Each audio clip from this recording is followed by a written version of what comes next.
मेरा इसके अंदर ये कहना है कि जिस तरह 2-3 दिन से लगातार बीज नकली बीज के नाम का जो वसूली सीकर बीकानेर गंगानगर से की जा रही है और उसमें बार बार डॉक्टर किरोड़ीलाल मीणा को टारगेट किया जा रहा है, तो मेरा भजनलाल जी से एक ही सवाल है। मैं इतना ही कहता हूँ, डॉक्टर साहब के साथ में लंबे समय रहा और कोई सोच नहीं सकता कि किरोड़ीलाल जी का बीज के मामले में नाम आ सकता है। कोई राजस्थान का व्यक्ति नहीं सोच सकता, लेकिन नाम आया क्यों? क्योंकि भजनलाल जी ने व्यक्तिगत पीछा डॉक्टर किरोड़ीलाल मीणा अकेले का ही किया था। अगर मैंने जिन जिन के नाम लिए हैं आपके ये मिनिस्टर जो है, इसमें आप ये जांच करा लें इन मंत्रियों की, तो स्थिति आपकी साफ हो जाएगी। सबसे पहला भ्रष्ट विभाग इनका चिकित्सा, पीएचडी, पीडब्ल्यूडी, यूडीएच, परिवहन जिसमें डिप्टी सीएम आते हैं, बिजली और सहकारिता की गहन जांच कराई जाए और इन विभागों में भ्रष्टाचार जिस कदर बढ़ा है और इन सब मंत्रियों अधिकारियों के फ़ोन जब्त करके और इनको सीबीआई के अंदर दे। कांग्रेस शासनकाल में भाजपा के नेताओं द्वारा जेडीएस सहित कई शहरों में कथित घोटालों की बात करी, अब वो चुप बैठ गए। 5 वर्षों तक सदन से सड़क तक भाजपा घोटालों के खिलाफ बात करती रही, चुप है। मुख्यमंत्री अगर ईमानदार है तो मुख्यमंत्री के रिश्तेदार इसमें शामिल नहीं है, तो लैंड फॉर लैंड मामले की सीबीआई जांच मुख्यमंत्री कराए और ये घोषणा करे। राजस्थान ही नहीं, देश का जवान ये जवाब मांग रहा है, किसान मांग रहा है, पूरी भारतीय जनता पार्टी दुखी है कि आखिर सरकार चला कौन रहा है। एक मंत्री को तो आप कटघरे में खड़ा कर रहे हो कि किरोड़ीलाल मीणा के नज़दीकी लोग इस बीज घोटाले के अंदर जो एसीबी ने कार्रवाई करी। देखिए, निश्चित रूप से एंटी करप्शन ब्यूरो कार्रवाई करता है, अच्छी बात है। भ्रष्टाचारी पकड़े जाने चाहिए, चाहे कोई भी हो, कितना भी बड़ा व्यक्ति हो, भ्रष्टाचार नहीं कर सकता, वो जनता का पैसा लूट खसोट नहीं कर सकता। तो किरोड़ीलाल मीणा के फ़ोन और इनके नज़दीकी लोगों के फ़ोन सर्विलेंस में रखे, तो जिन मंत्रियों का मैंने नाम लिया उनके फ़ोन भजनलाल जी सर्विलेंस में रखेंगे क्या और महकमा में भ्रष्टाचार नहीं हुआ?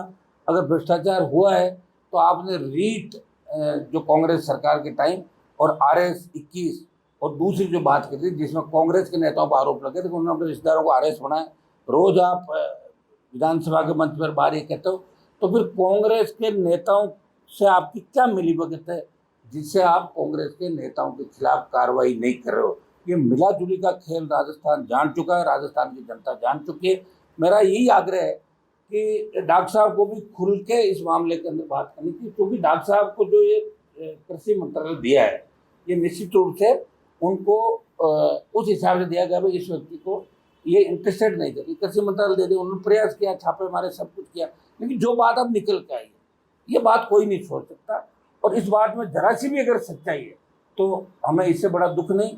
लेकिन मेरा ये कहना है कि किरोड़ीलाल जी के साथ साथ इन तमाम मंत्रियों की, उप मुख्यमंत्रियों की, सीएम के इर्द गिर्द के लोगों की भी सीबीआई जांच होनी चाहिए। प्रधानमंत्री मोदी कहते हैं न खाऊंगा न खाने दूंगा, इसका मतलब ये नारा हो गया मैं खाऊंगा और घुराऊंगा कोई कहेगा। ये नारा भजनलाल सरकार दे रही है और इसे कतई बर्दाश्त नहीं करेंगे।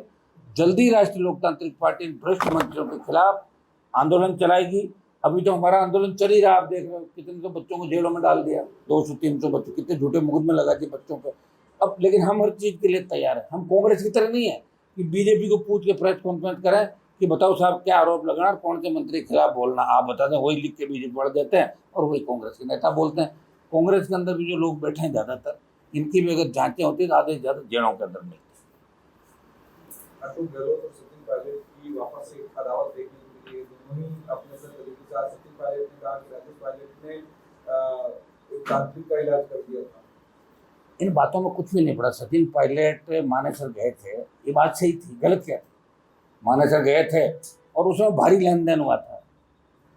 मैं तो उसमें भारतीय जनता पार्टी के साथ था, सरकार गिरा रहा था, मेरे 3 विधायक थे। लेन देन की बात गलत नहीं है, हुआ ही था, वो तो पूरी दुनिया को पता है। अब वो छुप गया, क्यों छुप गया? अशोक गहलोत किसी मंत्री का इलाज करना चाहते थे, दिल्ली वाला अशोक गहलोत के भाई के अरेस्ट कर रहे थे, तो आपस में समझौता हुआ कि हम तुम्हारे लोगों के खिलाफ कार्रवाई नहीं करेंगे, तुम हमारे खिलाफ मत करो, हाथ मिला ले दोनों ने। भारी भ्रष्टाचार मानेसर की घटना में हुआ था और ये इसमें ये बिल्कुल सही सत्य बात है। और ये इसलिए मैं कह सकता हूँ कि मेरे 3 विधायक भाजपा विधायकों के साथ थे, न कि मानेसर में। 72+3। हम भी चाहते थे कि गहलोत की सरकार गिरे और सचिन पायलट सीएम बने, हमें चाहते थे उस समय। और सचिन पायलट को खुल के क्यों नहीं कर रहा आंदोलन सचिन पायलट? अब करना चाहिए ना, ये तो खूब कर रहे थे आरपीसी का ये फलाओ। तो पायलट साहब निकले बाहर, खाली बातों से कोई नेता नहीं मानेगा। मेरी बात सुनो, अपन सोचेंगे भाई बंद कमरों में बैठ के रात को इससे मिल लो, दिन के ये मिल लो, ये कर लो। गहलोत भी ये कह रहे हैं। अशोक गहलोत क्या कर रहे हैं आजकल? ट्वीट कर रहे हैं और खाली बैठे हैं, हर किसी को फ़ोन करते हैं, आजा 2 घंटे बात करेंगे, खाली बैठा हूँ, क्योंकि खाली हो गए। और राजस्थान की जनता की जो मानसिकता वो ये है कि एक बार कांग्रेस एक बार बीजेपी, ये मानसिकता है। और निश्चित रूप से हम प्रयास करें, देखो प्रयास ही हम कर सकते हैं, क्योंकि राजनीति के अंदर सरकार बढ़ाने के लिए बहुत सा पैसा भी चाहिए। और पैसा अगर हम लें तो आपको पता ही कैसे सर्विलांस में चल रहे हैं, दिख रहा है ना आपको सारा खेल। तो पैसा हम ले नहीं सकते, चंदा हमने किया नहीं, इलेक्टोरल बॉन्ड हमने लिया नहीं।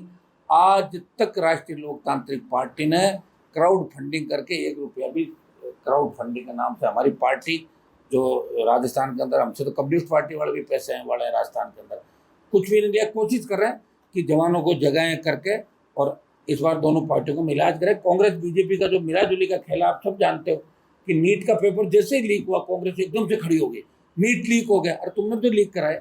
निश्चित रूप से नीट बार बार जो एनटीए करा रही लीक हो रहा है, तो धर्मेंद्र प्रधान को इस पर इस्तीफा देना चाहिए, ये हम भी मांग कर रहे हैं। और जो जिन कोचिंग सेंटरों पे पहले छापेमारी हुई, ईडी आई, सीबीआई आई, क्या हुआ उनका? राजस्थान के बहुत से मामले, कमलेश प्रजापति से लेके, मनोज राजपुरोहित से लेके, जो लवली कंडारा से लेके, सीबीआई के पास 5 मामले हैं जिनमें कांग्रेस के नेता मुलजिम बन रहे हैं, लेकिन वो बीजेपी के नेताओं के साथ मिलके और कह रहे हैं साहब हम, ये हमारा व्यक्तिगत मामला है, हम आपका ध्यान रखेंगे, आप हमारा ध्यान रखो। तो मेरे हिसाब से बिजनेस चल रहा है, जनता की कोई नहीं सोच रहा। लोग मर रहे हैं, पीने का पानी नहीं, कीमतें बढ़ रही है, आप सड़क पर जाओगे तो टोल देना पड़ेगा। आपकी जो हालत है आम आदमी की, वो बद से बदतर होती जा रही राजस्थान के अंदर। और सबसे बड़ा, हमारी बेटियां सुरक्षित नहीं, हमारे बच्चे सुरक्षित नहीं। आप राजधानी के अंदर लुटेरे आते हैं, लूट के ले जाते हैं, कोई कुछ भी जो आप कह सकते हो, पूरी कानून व्यवस्था वेंटिलेटर पे राजस्थान के अंदर। और केवड़ीलाल जी की जो बात आ जाइए, निश्चित रूप से केवड़ीलाल जी के साथ साथ मैं भजन लाल जी से ये भी करूँगा कि आपका और केवड़ीलाल जी का झगड़ा जग जाहिर है। खाली आपने अपनी कहीं हताशा और इसके लिए तो नहीं किया आपने, ये भी राजस्थान की जनता सच जानना चाहती है कि दूध का दूध और पानी का पानी होना चाहिए कि इसमें कितने बड़े लेवल पर भ्रष्टाचार हुआ। कहीं आपके लेवल पे तो नहीं हुआ, मिनिस्टर लेवल पर हुआ, कहाँ नहीं हुआ, जनता जानना चाहती है। बाकी जिन मंत्रियों का हमने आपको बताया, जिन विभागों को बताया, परिवहन से लेके सारा, वहाँ तो खुलेआम ही चल रहा। आपके परिवहन मंत्री का तो रशिया कनेक्शन भी दिल्ली के अंदर आ गया था, क्या हो गया? दिया गया किसी ने जवाब? कोई बोलता तो नहीं है राजस्थान के अंदर। जो बोलने वाले हैं आपके सामने लड़ रहे हैं, और हम आपको लड़ते हुए नजर आएंगे। आज 25 साल से लड़ रहे हैं, आगे 2 साल और 28 तक इसी तरह हमारी जंग जारी रहेगी। कांग्रेस और भारतीय जनता पार्टी दोनों के खिलाफ जो भ्रष्टाचारी नेता है, जो माफिया है, आपके अधिकतर नेताओं ने बजरी की माइन छीन ले रखी है। हमारे पास सारे लोगों के जो कहाँ काम कर रहा है, क्या कर रहा है, तो सारा माफिया राजस्थान के अंदर पनप गया। इस माफिया को ख़त्म करने के लिए राजस्थान के अंदर जवानों को मजबूती के साथ अपने हक और अधिकार की लड़ाई लड़नी पड़ेगी। मैं धन्यवाद दूंगा मीडिया का कि आप लगातार मुद्दों को उठाते रहते हो। हमने ये बेराना दाम का मामला उठाया, सरकार ने किस तरह मुकदमे दर्ज किए, परेशान किया।